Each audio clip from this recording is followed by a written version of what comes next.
বাংলাদেশের হিন্দুদেরকে না, ভারত মোদি শুধু ভালোবাসে বাংলাদেশের আওয়ামী লীগকে ভালোবাসে বলে কোরআন শরীফ করে, আর এদিকে মৌলানাদেরকে জেলে ঢোকা দেয়। দাঁড়িয়ালা টুপিওয়ালা মানুষ দেখলে তাদেরকে বলে জঙ্গি।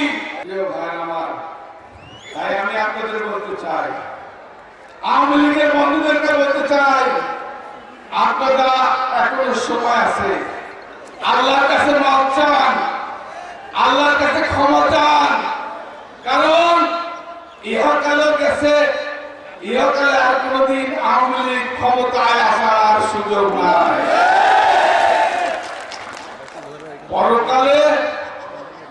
পরকালে চিন্তা করে আল্লাহর কাছে তওবা করেন, আল্লাহর কাছে মাফ চান, কারণ আপনাদের নেত্রী শেখ হাসিনা ও তো আল্লাহকেও মানে না, ও আল্লাহ তাআলাকে বিশ্বাস করে না।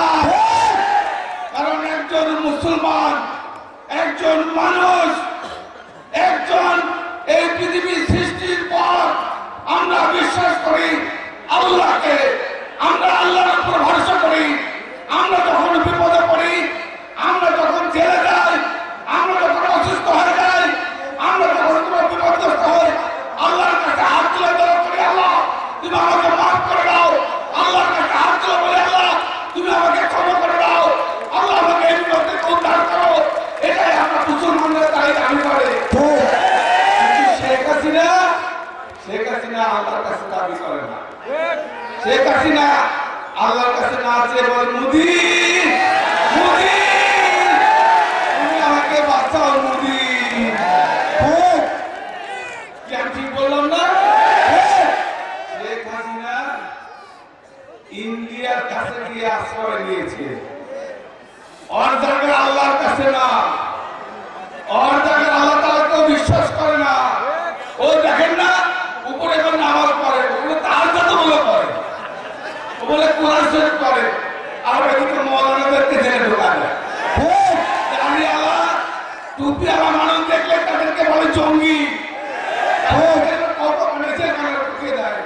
তাই আমি মনে করি শেখ হাসিনার প্রভু হচ্ছে ভারত, শেখ হাসিনার প্রভু হচ্ছে আওয়ামী লীগ, ভারতের প্রধানমন্ত্রী মোদি। কারণ আপনারা দেখছেন না, ইন্ডিয়া এখানে এই 15 বছর আওয়ামী লীগের শাসন আমলে হিন্দুদের বাড়ি ঘর লুট হয়ে গেল।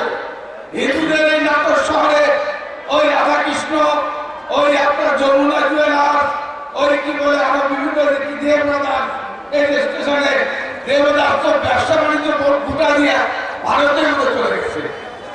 এই আওয়ামী লীগের শাসন আমলে হিন্দুদের উপর যখন অত্যাচার হয়, ওরা কোনো কথা বলে না। আজকে শেখ হাসিনা ক্ষমতা নাই, এখন কিছু না হলে বলে বাংলাদেশে নাকি হিন্দুরা মিলে বসবাস করতে পারছে না। আপনাদের আমাকে কি সাক্ষী হিন্দুরা থাকছে না, বসবাস করতে পারছে না বলে? শেখ আওয়ামী লীগ ভারত হিন্দুদেরকে ভালোবাসে না, বাংলাদেশের হিন্দুদেরকে তারা বাসে না ভালো, শুধু ভালোবাসে একজনকে, সে হচ্ছে শেখ হাসিনা। তারা ভালোবাসে আওয়ামী লীগকে না, কি বলে বাংলাদেশের হিন্দুদেরকে না, ভারত মোদি শুধু ভালোবাসে বাংলাদেশের আওয়ামী লীগকে ভালোবাসে।